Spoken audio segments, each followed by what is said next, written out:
Hello, so I'm Patrice Shavone Brown, mental health counselor, book author. And I would just like to say thank you for joining me tonight. Tonight's topic is going to be about the mind of murderers.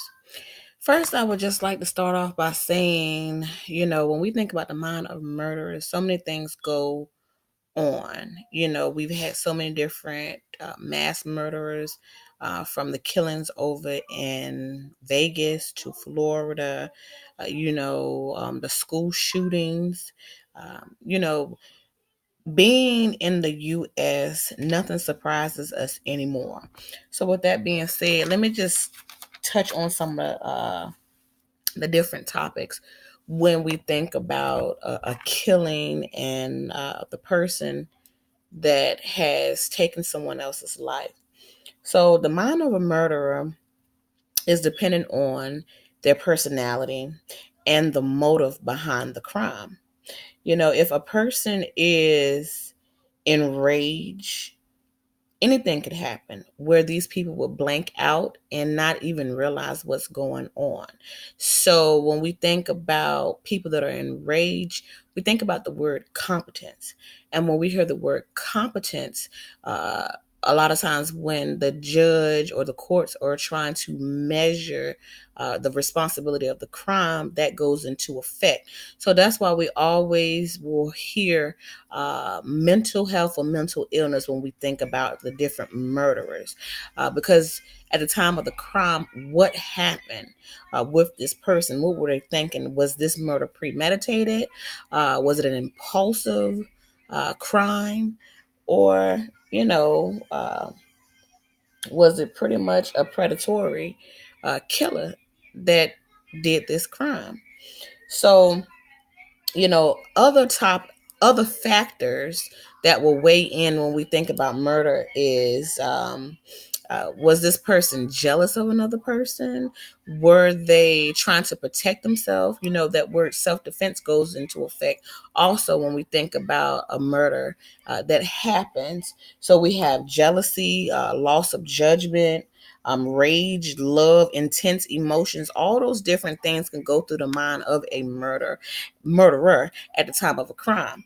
For instance, some people, when they have someone to break into their home and try to take their property, they're trying to defend themselves. And I know a lot of times people aren't, going to kill, but they'll kill if they have to because they want to protect not only themselves, but their family and their property. So they're under intense emotions at the time of the situation, the crime, the event.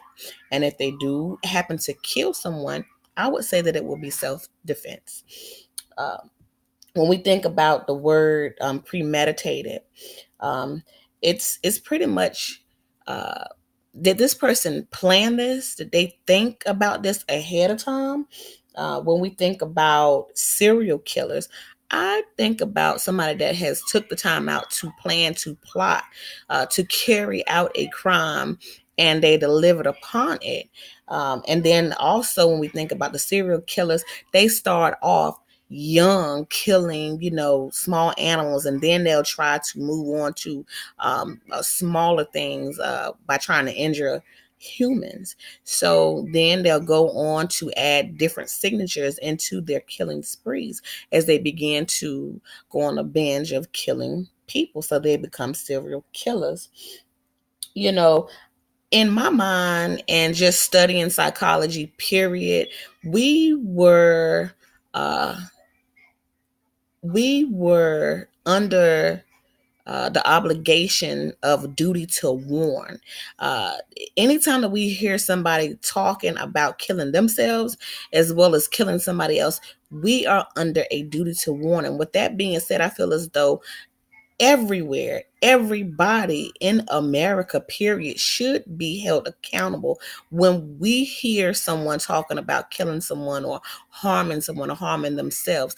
We must reach out to other people, the police, I was gonna say whomever, but the police should be notified. Tell somebody, because what if this person actually does carry out these thoughts, these different patterns that they're telling you about, and you're not taking them serious? And I believe that's what has happened a lot of the times. We were among people where their thoughts were distorted, and we did not believe them. And the next thing you know, a lot of times you'll see these same people on the TV, or you'll hear about the different shootings, and you can't believe that Bob actually carried it out. But the signs were there all along, from them talking about different things, different people,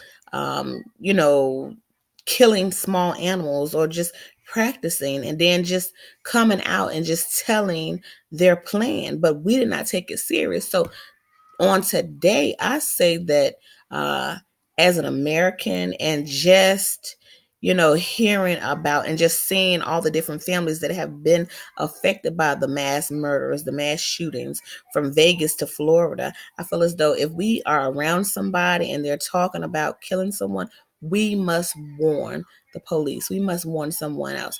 We should not keep that a secret. With that being said, let's think about the minds of the people that we're surrounded by. Are these people around violence all the time? Are they always talking about violence? What is it that's going through their heads that's going to cause them to act on an impulse and take someone else's life? You wouldn't want it to be your child, your mother, your brother, your sister, no one. So on today, I say we all should stand up, and we all should take an account. And if we are around somebody and hear